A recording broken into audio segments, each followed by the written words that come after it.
am so excited to have Bob Berg here, of all people.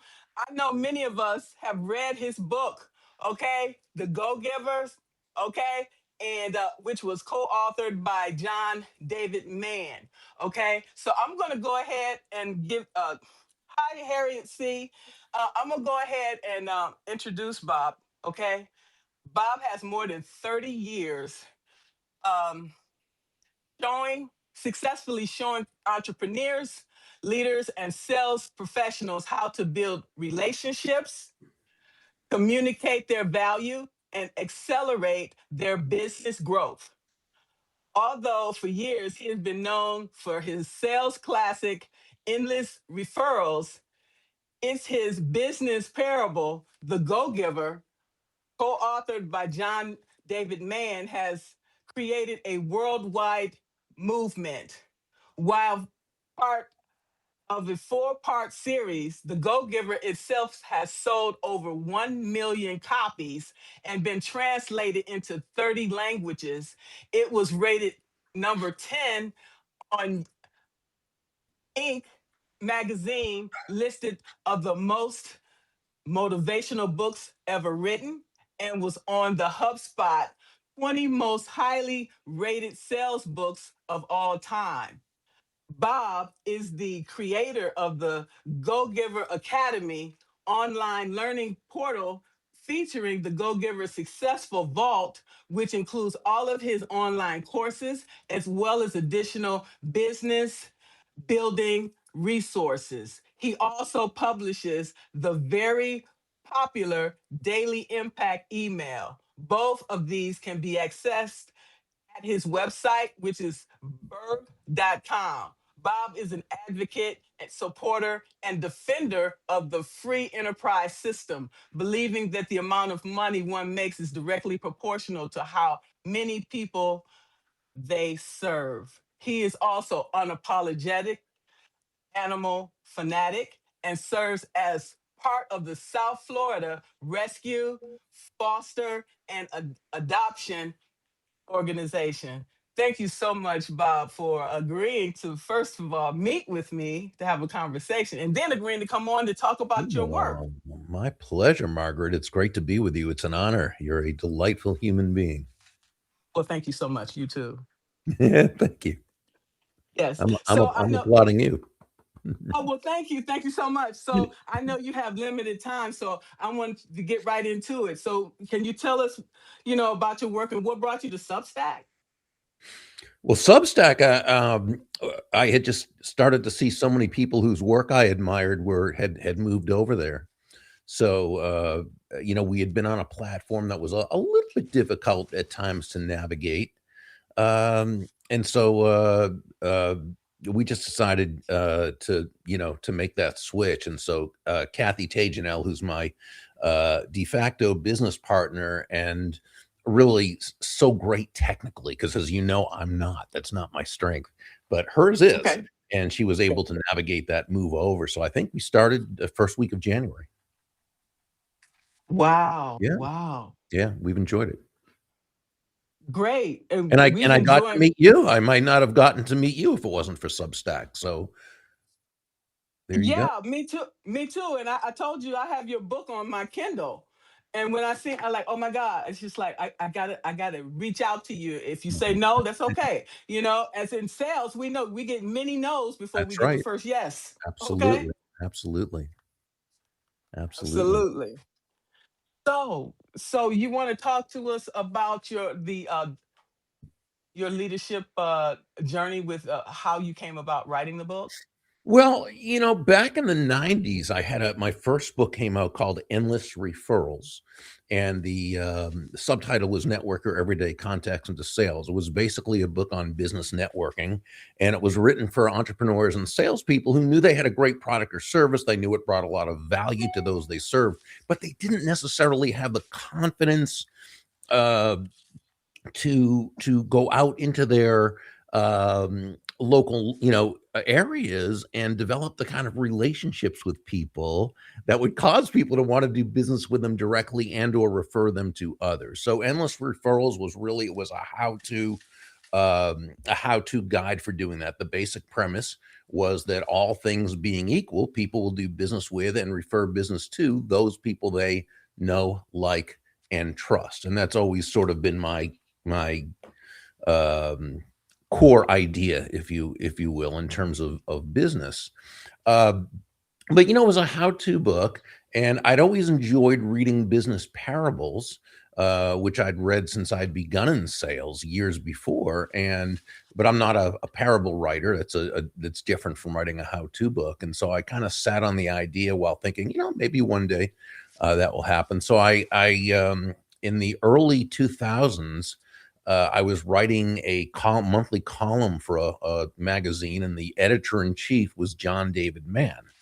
And even back then, although he was not as widely known within his niche, he was very well known and very highly respected as a genius and great guy, and everything that you and so after probably about 6 months of his editing my articles and developing a relationship with him, I just took it to him one day and just say, "Hey, John, I have this idea for a book. It's a story. It'd be a parable, and I'd love you to be the lead writer and the author." Well, he was still busy, very busy back then. So as he tells the story, he said to his fiance Anna, now his lovely wife, but he said to her, "Anna, I'm really too busy to do anything, but like this, but it's Bob. How can I not at least hear him out?" And so, you think about it, that's where the relationship comes in, right? That no like Yes. and trust was there, and that opened up a door at least for him to listen. So he and Anna were visiting her mom I live in in Jupiter, Florida, near West Palm Beach, which is on the Atlantic. His Anna's mom lived on the West Coast, the Gulf Coast. So one afternoon, John and Anna took like a 4-hour drive. We had about a 3-hour dinner and discussed what the book would be about and what we would like it to accomplish, and so forth and so on. And it still was another 3 weeks before he got back to me and said, "Anna and I have been discussing it, and we think it's a good idea. Let's do this."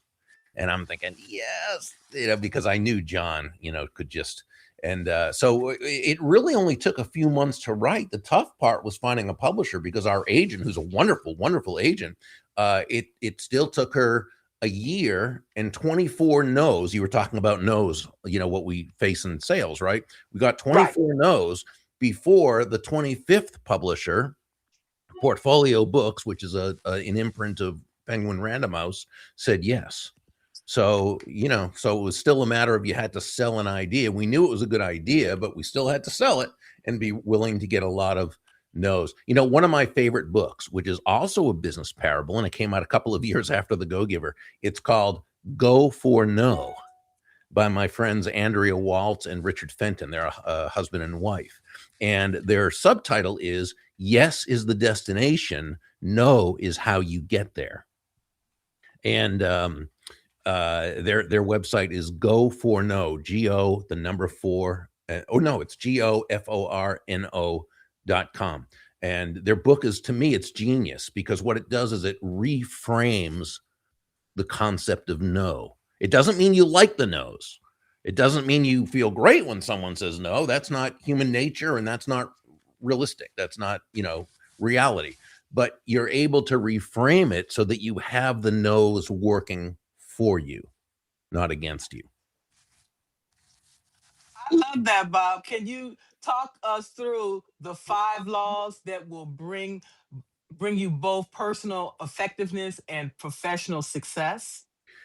Sure. The 5 laws in the book, and by the way, just as a thought, the basic premise of the Go-Giver is simply this: it's that shifting your focus. And Margaret, I think this is really where it all begins: shifting your focus from getting to giving. Now, when we say giving in this context, we simply mean constantly and consistently providing immense value to others, understanding that doing so is not only a more fulfilling way of conducting business, it's also the most financially profitable way as well. And not for any kind of, way out there magical, mystical type of reason. No, not at all. It's actually very rational. And again, taps into human nature. When you think about it, when you're that person who can take your focus off of yourself and place it on serving others, discovering their needs, their wants, their desires, helping solve and help them solve their problems, right? Moving them closer to happiness. People feel good about you. They feel great about you. They want to get to know you. They want you in their world. They want to be in relationship with you. They want to do business with you. But here's the thing. They also want to tell the world about you, right? They want to be your personal walking ambassador. So that's really what it's about. Now, as you said, there are 5 what we call laws of stratospheric success. Basically, they're principles. Nothing that John and I made up. I mean, these were, but they're principles. They've been around forever, right? But we name them the laws of value, compensation, influence, authenticity, and receptivity. The law of value, which says your true worth is determined by how much more you give in value than you take in payment, doesn't mean you don't make a profit. You make a great profit. But what it means is the buyer's experience, not just intrinsically through your product or service, but everything you do for them in the process, right? How you make them feel and what they're, right?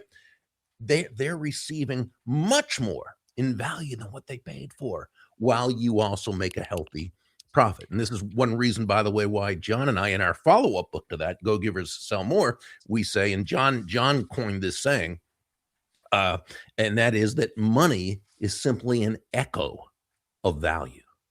Right? It's the thunder to value's lightning. So the focus must be, right? That's that shift in focus. The focus must be on the value you're providing another human being. The money you receive is a natural result of that value. So that's basically the law of value. Now, the law of compensation says your income is determined by how many people you serve and how well you serve them. So where law number 1 says give more in value than you take in payment, law number 2 tells us the more people whose lives you touch with the exceptional value you provide, the more money with which you'll be rewarded. Law number 3, the law of influence, says your influence is determined by how abundantly you place the other person's interests first. Now, not in a self-sacrificial way, not in a martyrish way, not in a doormatty way. It's simply understanding, as we talked about earlier, that, all things being equal, people will do business with and refer business to those people they know, like, and trust. Well, here's the thing. There's no faster, more powerful, more effective way to elicit those feelings toward you from others than by genuinely moving from that I focus or me focus to that other focus. Looking to, as Sam, one of the mentors in the story, advised Joe, make your win all about the other person's win. Okay. So everyone advances in the process. Now, law number 4, the law of authenticity, says the most valuable gift you have to offer is yourself. And in this part of the story, one of the mentors, Deborah, shared that, all the skills in the world, the sales skills, technical skills, people skills, as important as they are, and they are indeed all very, very important, they're also all for naught if you don't come at it from your true, authentic core, right? But when you do, when you show up as yourself day after day, week after week, month after month, people not only feel good about you, they feel comfortable with you, they feel safe with you. Why? Because they know who they're getting. And again, it's an element of human nature. We want to feel as though we understand what is in front of we want to understand our world, basically, is what it comes down to. So in order to inspire and maintain trust, we've got to be consistent, and that's part of authenticity. Now, that said, I just want to share something, a thought, if I may. Please. I think that authenticity, and maybe since this began with the with social media years ago, but it seems almost like authenticity has sort of become synonymous with just, no boundaries, just say, do whatever you want, use whatever language or insult or whatever, because, well, it's you. And so it's authentic. And that's, I respectfully disagree with that. That would be like the person who says, well, I have anger issues and I yell at people a lot. And if I were to act any differently, that wouldn't be authentic of me.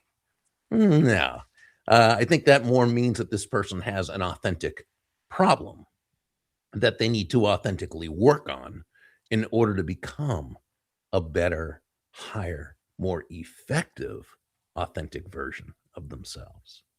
So, when we talk about authenticity, John and I are really defining that as um, just acting congruently with your values, right? And I think if we do that, then and if a high value of yours is to speak respectfully to people, then yeah, you're going to say the truth, you're going to speak the truth, but you're also going to be tactful and kind, right? You're going to be encouraging rather than discourage, right? And so that's Right. really. And then law number 5 is the law of receptivity. And Margaret, this one simply says the key to effective giving is to stay open to receiving. And this means nothing more than understanding that, yeah, you breathe out, you also have to breathe in. It's not one or the other. It's both. You breathe out carbon dioxide, you breathe in oxygen. You breathe out, which is giving, you breathe in, which is receiving. Giving and receiving are not opposite concepts. They're simply two sides of the very same coin. Now, unfortunately, the world around us does not give us that message very often. The world around us gives us a very anti-prosperity, anti-abundance, anti-money, anti-business kind of message, right? So you think that, anybody who does well did it on the backs of others or did it by taking advantage. Well, it's a big world. There's people who do bad things, but 99% of the time, especially if you're working within a basic free market system where no one's forced to do business with anyone else, the only reason someone's going to do business with you is because you're providing them exceptional value. Otherwise, why would they bother? So if you really Exactly. want to make a lot of money, find a way to provide a lot of value to a lot of people, right? And so, Right. that's something that we try to really put across that it's what business, it's what entrepreneurship is all about, and that is finding, a problem to solve, some value to add, make another person's life better, and if you can find a way to do that within the business framework, you're going to do very well financially. But you've got to be willing to receive it. And what happens is because of the many negative anti-prosperity messages, it's very unconscious that we hold these anti-prosperity thoughts. We don't even know that we're holding them. And that's why people will sabotage themselves. They'll either feel unworthy or they'll feel like, well, what will people think of me if I'm more? Does it mean that I did something wrong if I'm making a lot of money? So my suggestion, if I may, is Please. to make a study of prosperity and seek out and follow people like Randy Gage, like Sharon Lecter, Ellen Rogan. She's out of Chicago, does a lot of work with women in finance and prosperity thinking. David Nagel, Lisa Peterson. There's all these the late Bob Proctor, Ken Honda. There's all these people who have wonderful messages and blogs and videos on prosperity, and 99% of what they teach is getting past those mental blocks, those unconscious blocks from the prosperity that we deserve based on the value we provided. So indeed, make a study of prosperity. And that's a basic summary of the 5 laws. I hope that was helpful. It was extremely helpful. I'm not sure how much time you have left. Um, so I wanted to No, see if go ahead. anybody. Oh, okay. Does anybody have any questions for Bob? This is an opportunity that may Here, not come again. Go so ahead. Go here's ahead. a suggestion, Margaret. The first question is always the toughest to get, right? Because people don't want to be. So let's do this. Does anybody have a second question? Because Okay. after the first question's asked, then we all have questions. We all feel much more comfortable, and the hands go up. So let's make believe someone's asked the first question, and we'll ask, does anybody have the second question? And then we can. Well, there's a comment here. Oh, Carolina said it's always a, oh, a gift to listen to your words, Bob. love Carolina. She's wonderful. Thank you. Yeah, I'm not. It's difficult. Maybe because I'm a guy, I'm not sure, but I don't multitask well, so I'm not able to see. So let me go now that you pointed out the chat. Let me look and just see. Oh, all these good people have joined, and oh, thanks everybody. Yeah. Um, so let's bring up then a question that's often asked. Does being a go-giver mean that you're going to be taken advantage of? That's a question we often get. And I think that's because you hear a term like go-giver and you think, well, a giver, somebody who's going to be right, they're just going to give themselves and but really um that's not the case. There is nothing congruent between being a go-giver and being taken advantage of. Remember, being a go-giver simply means you focus on providing value to others. That's your focus. Now, does that mean you can't be taken advantage? No, anybody can be taken advantage of. But if you're a nice person, if you're a giving person, and you find yourself constantly as a pattern. I don't mean once in a while. We're all human. Someone, unless you never leave the house, you're going to get taken advantage of in your life one time or another. But if someone's in a pattern of being taken advantage of, please know, it's not because you're a good person. It's not because you're nice. It's not because you're a giving person. It's because you're doing things in a certain way that's creating the environment for people to take advantage of you. Okay. Now, if that's you, and I'm not saying it is, of course, but if that's you, and I'm not talking to you, Margaret, I'm to everybody who's there. I'm not saying it's anybody who's watching, but if it is, first, congratulations for recognizing it, because until we recognize an issue, there's nothing we can do to overcome it. Okay. So then you got to ask yourself the question, if this is a pattern for me, why? What is the payoff for me? Now, when I say payoff, I don't mean necessarily money, but payoff in terms of what do I get out of it? Now, also, it's not conscious. It's always the payoff is unconscious. Nobody wakes up in the morning and says, "Hey, I wonder who I can get to take advantage of me today." No, it's totally unconscious. But there's still a reason for it. There's a payoff. Now, it might be that, unfortunately, you were told, somehow communicated to you when you were younger or whatever, that you didn't deserve success, or that, whatever. And so your belief system is such that that is congruent with being taken advantage of. It's a shame, but it's got to be recognized before it can be dealt with. Okay. Or it might be that that you've been brought up that good people don't prosper, and so instead you're going to be taken advantage of to prove to yourself you're a good person. Or it might be the attention you get. Oh, he or she is such a good person, but they're always being taken advantage of, the poor thing, and that's a form of attention. I'm not saying any of that holds to anyone here. I'm saying that there's always an unconscious reason for it. So what you need to do is check your premises when you see this happening. Why am I making a decision or saying yes when this is not something I feel I want to do or should do or is in my best interest to do, right? And you can Yes. also see a professional counselor to work through it, or you can get with a coach, what have you. But first recognize that. So there's nothing about being a go-giver that is naturally congruent with being taken advantage of. Joe just wrote, just an observation. Michelle wrote, super help. Thank you. Joe wrote, just an observation. I worked with animals for many years. They definitely only respond to authenticity. Oh, animals, as I like to say, they always know, don't they? Yes, they do. Absolutely. Does anybody have any questions? I just wanted to ask again.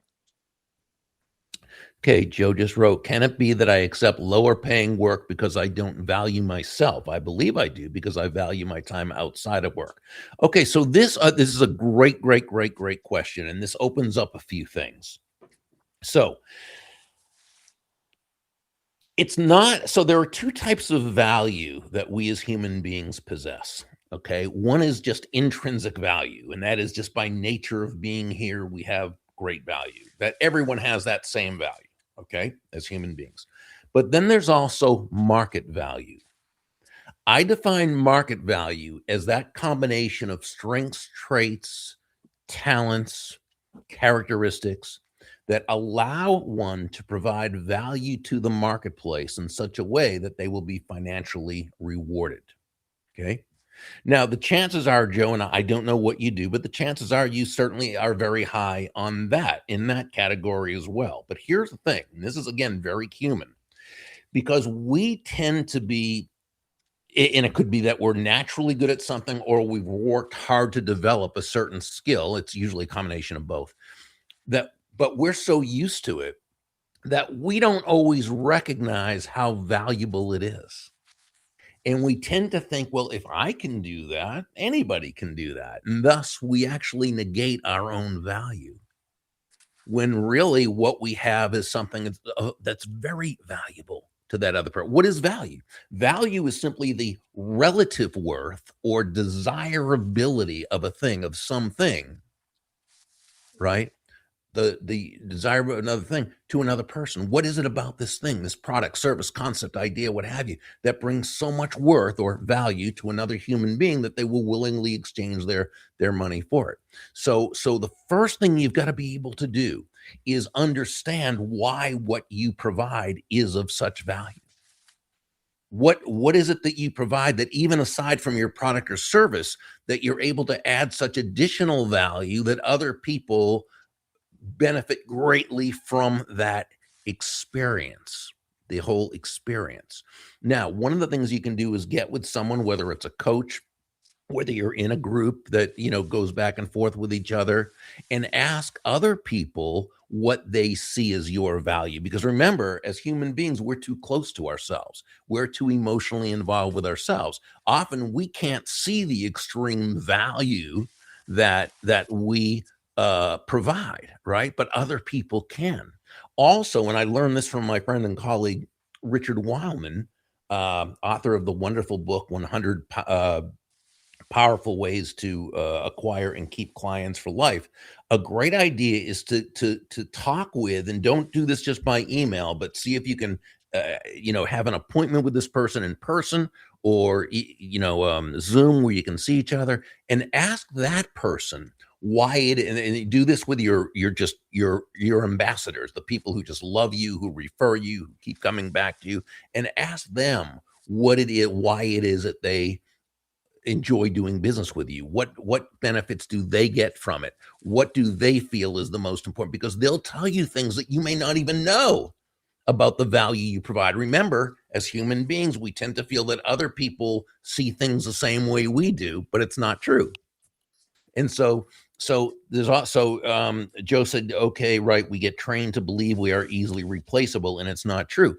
No. And so what happens if you think you're replaceable, then you see yourself as a commodity, right? And that's why I often say that when you sell on low price, you're a commodity. When you sell on high value, you're a resource.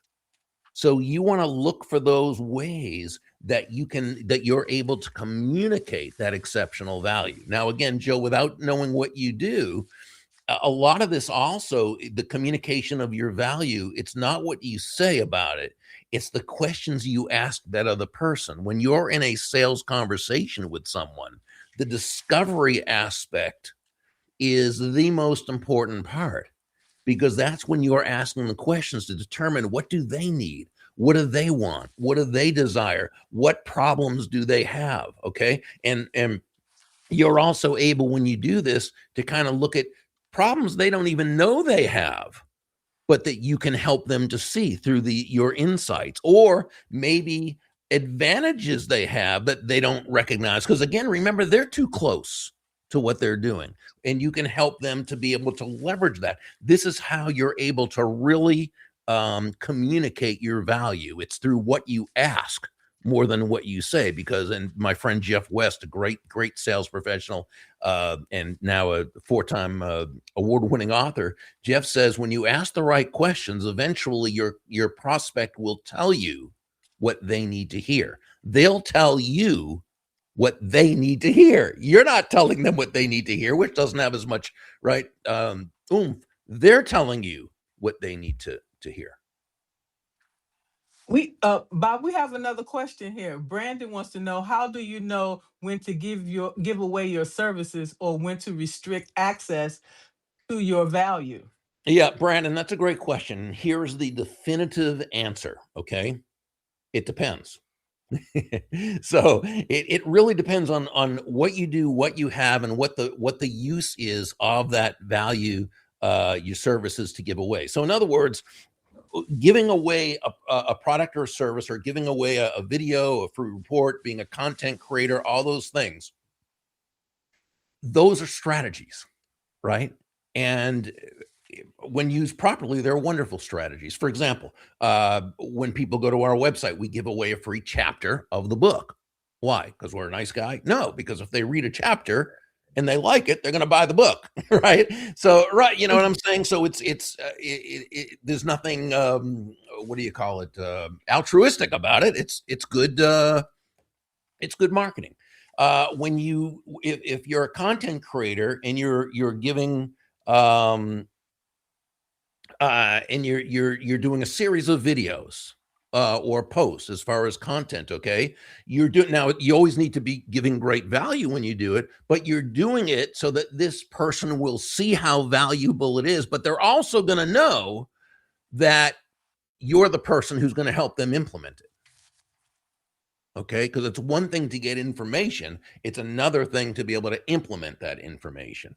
I hope that's something you need to decide. And again, you might do that with a business coach, or you might be able to just do it through trial and error. You might be able to, or you might be doing it successfully, right now.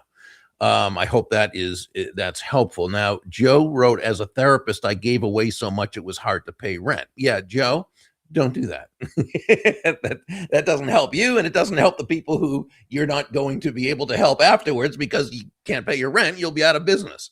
So no, there's no reason for that, Joe. If the value, seriously, if the value you're providing is helpful to that person, they should be paying for it. You should be making a healthy profit. They win and you win. Okay. In any market-based exchange, there should be two profits: the buyer profits and the seller profits, because each of you come away better off afterwards than you were beforehand.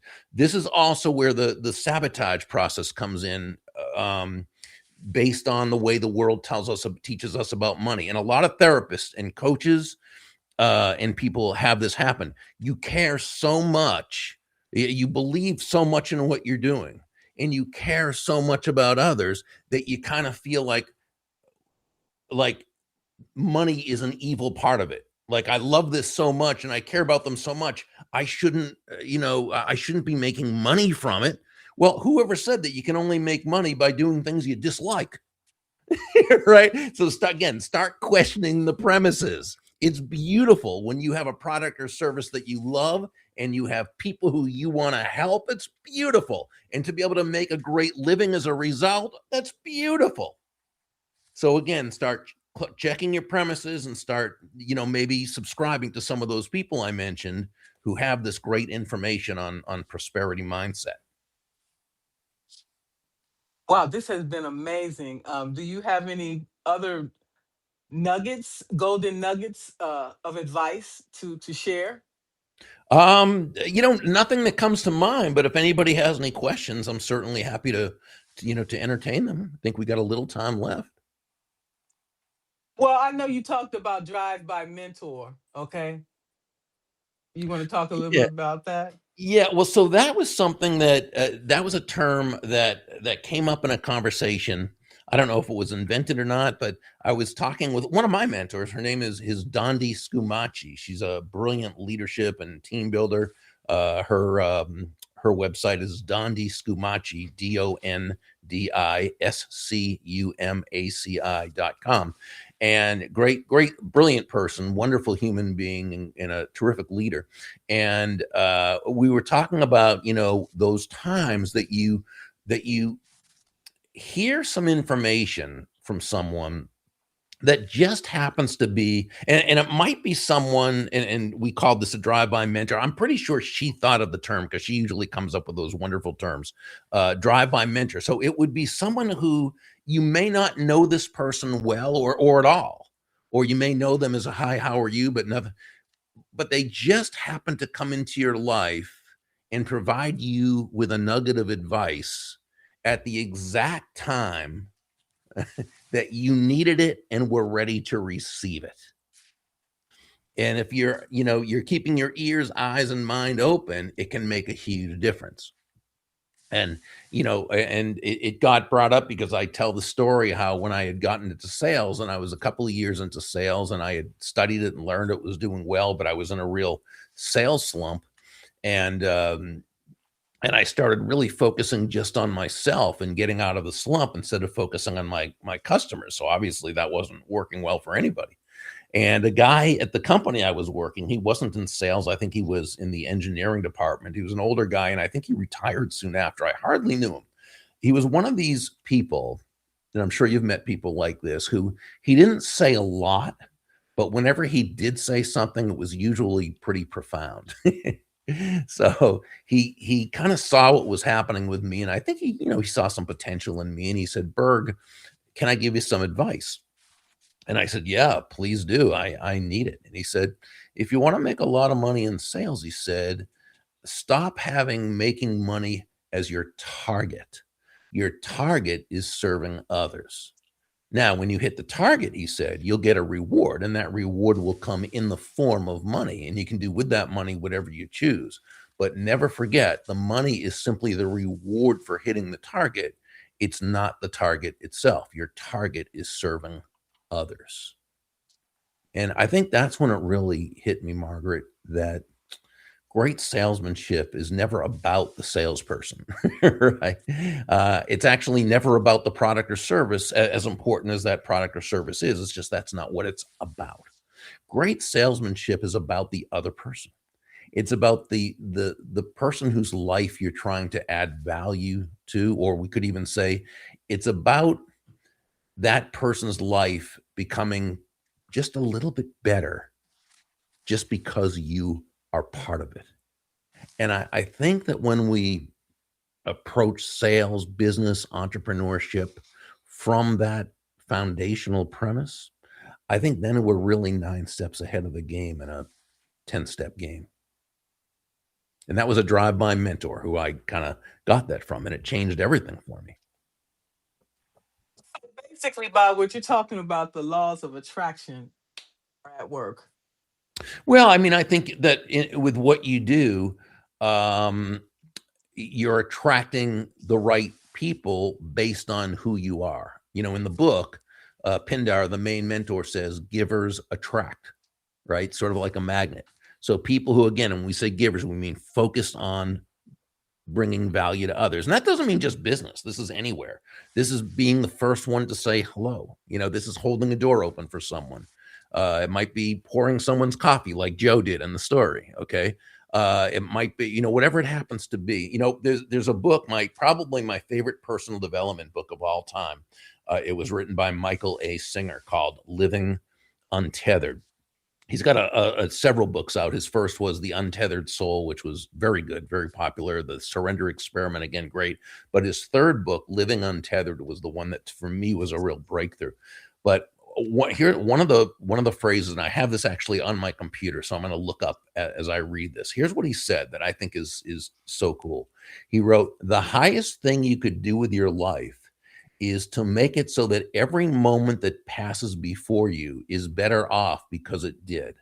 That's the highest definition of the purpose of life, that every single moment, every person, every moment that happens to unfold in front of you is better off because it passed by you. It was raised a little."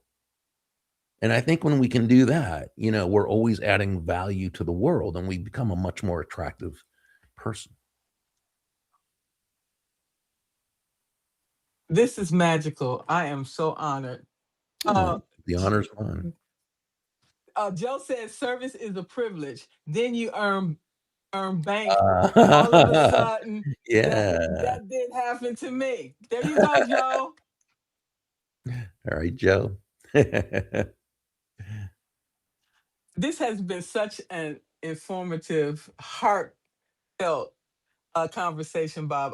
I am truly honored, really. I didn't know what you were going to say because I reached out to a number of people and I don't even get I hear crickets. So I keep knocking. You have to keep knocking at the door until it opens. Yeah, well, that happens to me too. It happens to everyone, and I Of think course. when people do that and they make calls and they reach out to people and they don't hear anything back, they think, "Oh, I'm the only one that happens to." But no, it's everybody, and that's the world we live in. And again, it's reality. Most people, if they don't have a need, a perceived need for you right now, they don't answer or they don't. Some people do. Some people are very polite and nice and will say but others just don't. And so we've got to recognize that that's not about us. Okay. No, it's not. And It's it's not. not something we can control. All we can control is our actions. Kat has one more question. Do we have time to take one more question? If you have time. Yeah, let's do it. She writes, what would you say is the best way for high achieving leaders to slow down long enough to recognize the value of coaching? So, Kat, I think like anything else, they need to see that there's a reason why it will be of benefit to them. Dale Carnegie taught us almost 90 years ago in his 1936 classic, How to Win Friends and Influence People. He wrote, and I think this was the underlying premise of everything he wrote in his book, which was a magnificent book. He said, ultimately, people do things for their reasons, not our reasons. So if this high achieving leader, is thinking, oh, yeah, well, I mean, I guess everything's fine. I don't really need, well, they're not going to, it doesn't matter, who you are or who anyone is, they're not going to take, long enough time. They're not going to take time to do something they don't feel is of value to them. So the biggest thing you need to do is to find a way. And again, it's typically if you're able to have a sales conversation with this person, it's through asking them the right questions so that they get to understand how, and this is so important, how they can be more effective through coaching. Okay, that it's not that they're doing anything wrong right now. It's not that they're not doing great right now. But what is it in their life that can be helped through coaching? Can they make more money? Can they build a bigger team? Will they have a better family situation? Are they doing great in terms of business, but they're nervous all the time? Which your coaching could help them with and create more happiness for them. So it always comes down to the questions that we ask. And again, as my friend Jeff West said, when you ask the right questions, the prospect will tell themselves what they need to hear. I hope that's helpful. Joe had another, I don't know whether it was a comment or question. Prejudice happens too. How do we overcome that? I am a white, sort of pretty white woman, and I have gotten every job I applied for. That gives me guilt. Well, so first, look at, and again, I don't know you, Joe, and I don't know the situation, but I would ask, how do you know that it's because you're pretty? Could it be because you're qualified and they see great value in you? I mean, so we don't, I don't know, and you may or may not know either, but the feeling of guilt probably doesn't serve you, and probably doesn't, serve anyone else. But I'd look at, did they hire you because, well, they thought you were going to bring value to the organization? Now, whether it had anything to do with looks, I don't know, because I don't know the situation. We do know that there is a prejudice, and which means prejudge, right, with anyone who is good looking, whether it's a guy or a gal, I would imagine, right? And so, Yes. what do they say in presidential elections? It's usually the taller candidate that is, so human nature is human nature. We may disagree that something's right or wrong, but reality is reality. We can always work to try to fix things and make them better, but things are as they are. So I can't tell you what the situation is, Joe, only that I suspect just from some of the questions you've asked that you probably provide a lot of value to people's lives, and you're probably very good at what you do. And I would go with that is why you're hired. Now, you can also take that and in a position that you are in, can utilize that position in order further, further bringing on other people who may not have that same advantage, if that's an advantage you feel. So again, I can't give an answer to that, as much as just focus on the value you provide, rather than the guilt, because one serves you and the other doesn't. Honestly, Bob, I really think this is really nice of her to even feel that way. Honestly, Hmm. from my stance. Sure. Well, I mean, I think, again, I can tell just from the back and forths with Joe through this live chat that she's a caring person. That she obviously has a Yes. lot of heart, and I can tell that from a lot of the people who've made comments. So I think you attract, probably, Margaret, those kinds of people into your world because you're that kind of person. So, Well, I thank you for and saying as that, and I hope to attract more. and Layla just said, we all have biases. When you know about it, you can work on it. So that's true. And remember, the different biases that we have, and you can do a search for cognitive biases, okay?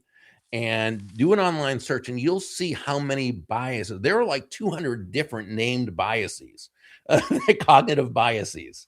And we are typically not aware of what they are. And unless again, it goes back to something I had said earlier, unless you're aware of the issue, you're not in a position to be able to do something about it. The best thing we can do, the very best thing we can do, is get so conscious, get so aware of ourselves and of our world, that we're able to, again, question our premises. We're able to say, is this a bias? Is this a cognitive bias?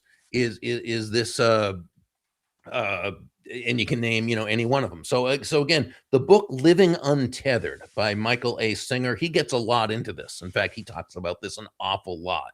Living Untethered by Michael A. Singer is a great book to begin with, as far as that. Can you give us a couple of examples of these cognitive biases? Sure. Well, confirmation bias. Yeah, that's when you have a certain viewpoint about a thing, and when new information comes in that supports your already held belief system, you accept it. Okay. But when information comes in that goes against it, you dismiss it. We see this all the time. Just watch a political conversation, Okay. and you'll see it all the time. Yeah. So those are the various kinds of cognitive bias. There's the recency bias, and that is the last thing we have seen. We tend to give that the most. So let's say you're in a buying situation, and there's five people who've just there's five people who presented. You're going to tend to remember more and give more value to the last person who spoke, the one who's more recent. Now, there's also something Mhm. called a primacy bias, and that is the first person who spoke. So what that means is, in these group of presentations, you want to, if there's going to be five people presenting, you want to go either first or last, because either the primacy bias or the recency bias is going to come in. So there's so many. There's another great book,